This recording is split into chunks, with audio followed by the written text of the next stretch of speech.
The Galactic Empire's greatest villains prologue. The Hollow Throne. The Empire was built on conquest, held together by fear, and ruled by monsters. Some whispered their names in terror, others in admiration, but all knew them as the harbingers of destruction. This is their story: the minds that shaped nightmares, the hands that wove genocide into policy, and the voices that turned planets into graves. The Butcher of Kalar. High Admiral Sarius Kane. When the rebellion on Kalar 3 sparked into full-scale war, the Emperor sent Sarius Kane to quell the flames. He did not simply crush the rebels, he annihilated the planet's biosphere. Kalar 3 did not burn, it suffocated. Kane's doctrine of total war became the standard for imperial suppression. His fleets arrived like wraiths, and when they left, nothing remained, but Kane was no mindless brute. He believed in efficiency, in precision. Every massacre served a purpose. He saw himself as a sculptor, carving order from chaos.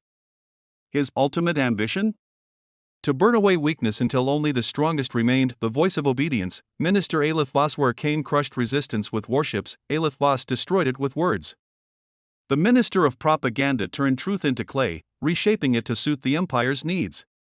She was the architect of the memory wars, rewriting history so thoroughly that entire civilizations forgot they had ever been free. Voss did not believe in morality, only in control.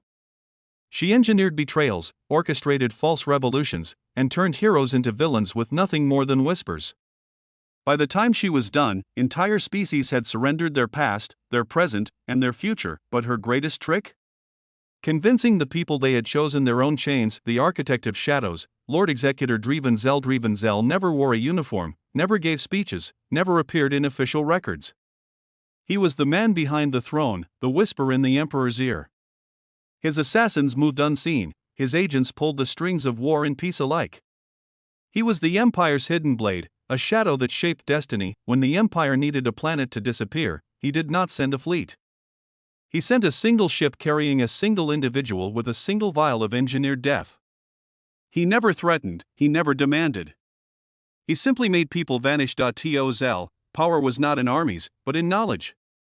And he knew everything. The scourge of empires, Vera Zareth, the Crimson Warden. Where others sought control, Vera Zareth sought chaos. The former imperial general turned warlord, she believed the empire was too merciful. When the emperor refused to glass entire star systems as a warning, she betrayed him. With stolen fleets and an army of fanatics, she waged a war so brutal even the empire recoiled. Planets fell to her reign of terror, entire species were turned into chattel, and her name became legend. The Empire won in the end, but only barely. They say she was executed, but no body was ever found. Some believe she still lurks in the void, waiting for the day the Empire is weak enough to burn it. Epilogue. The villains that shaped the stars. They were not heroes. They were not tragic figures. They were monsters, each in their own way. But without them, the Empire would never have become what it was. Some were slain, others erased, but their legacies endured. Because in the end, the greatest villains were not the ones who ruled the Empire. The Galactic Empire's greatest villains. The Galactic Empire spanned 1,000 star systems, ruled by the iron grip of its emperors and enforced by its legions.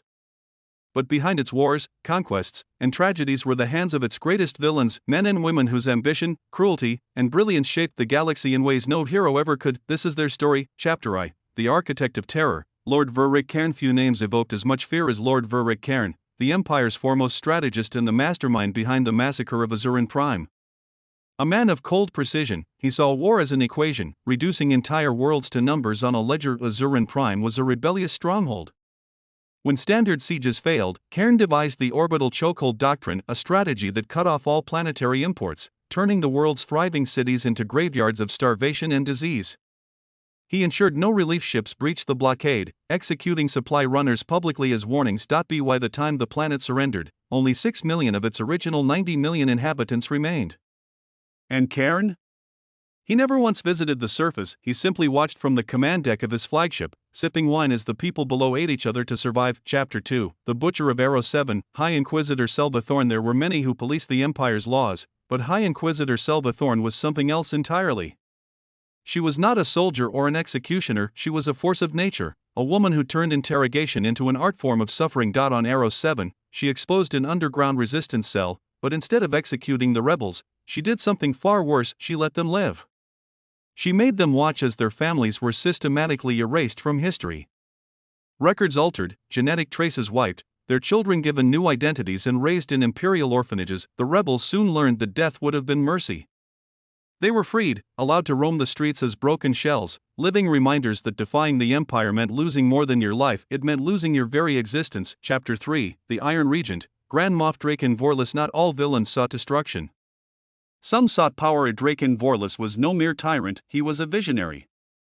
When the Emperor was assassinated, the Empire fell into chaos, warring factions tearing at its carcass. But Vorlis? He saw opportunity. In 3 months, he crushed 6 warlords, bribed 12 governors, and manipulated the Imperial Senate into declaring him regent. And once he held power, he ensured he would never lose it. He abolished elections, replaced planetary governors with AI-controlled overseers, and created the Loyalty Mandate, a decree that implanted tracking chips in every citizen above the age of 10. For 20 years, the galaxy knew peace, but it was the peace of chains. And when he finally died, his cybernetic body too worn to sustain him, the Empire realized the truth: he was the only thing holding it together. Chapter 4, The Phantom of Shadows, Lady Nixia Vale. No records existed of Lady Nixia Vale's birth. No official documents, no genetic traces. Yet every intelligence agency whispered her name in fear. She was the Empire's whispered blade, the assassin who eliminated threats before they even realized they were doomed. Crown princes, planetary senators, rebel generals, she left them all dead in their beds with no sign of forced entry. Her most infamous act? The silent coup. One night, an entire Imperial Council of 32 officials went to sleep. By dawn, they were all dead. No alarms triggered, no security footage recorded. Only their lifeless bodies, each with a single, tiny incision on the neck, evidence of an implanted toxin that dissolved within minutes. With the council eliminated, the Emperor faced no opposition.